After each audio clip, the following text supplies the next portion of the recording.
Bismillah, alhamdulillah, wa salatu wa salam ala rasulillah wa ala alihi wa sahbihi ajma'in, ma ba'd.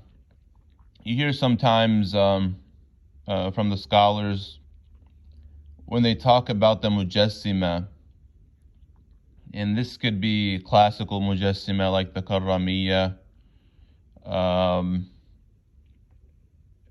In our times, it's going to be the Salafiyah, Wahabiyah, but you might see them say that this is the way of the people of the book, the Yahood and the Nasara, the Jews and the Christians, because they were really good at Tajseem. Like, this was really something that they might probably not say directly, but it's clear in their books, we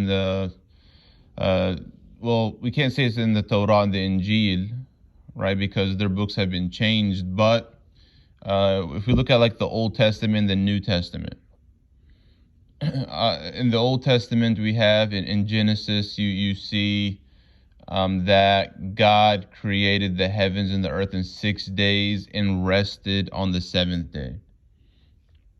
And they have their interpretations, but I mean, just the idea of God resting is, how can that ever even just a thought, like, subhanallah.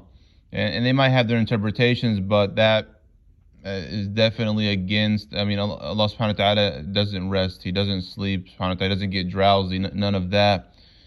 Amongst other things, like you see that God is looking for Adam, right? He can't find Adam. He's looking for him, which obviously God knows everything. God doesn't need to look for anybody or anything. You see that God wrestled. We're still in the Old Testament. God wrestled Israel, which is Yaqub, Jacob. And not only that, he won. Like, God lost the wrestling match, apparently.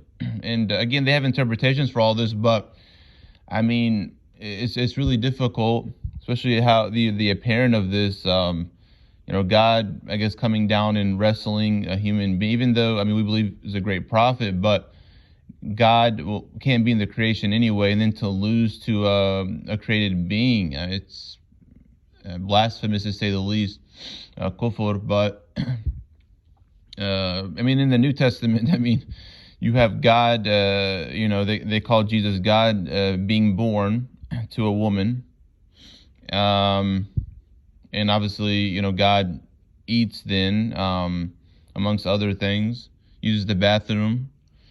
God dies and gets tortured.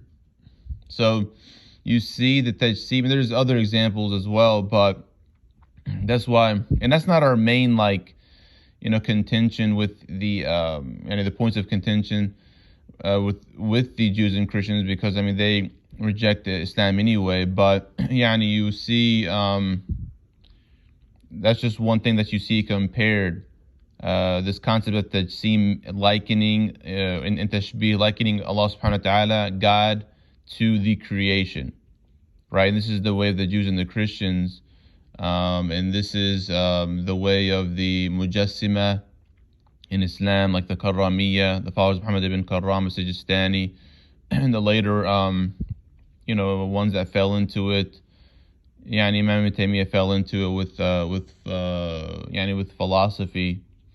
And then we have the Salafi and the Wahabiyah, affirming literal, fingers, literal face, literal shin, literal hands, and movement, coming down to the creation, and all the concept of Tajseem, which is kufr. Not saying that they're kuffar because of that. It could lead to kufr, actual kufr, but it's kufr by itself anyway, and sinful. And Allah subhanahu wa ta'ala knows best. وصلى بنا محمد وعلى آله وصحبه أجمعين.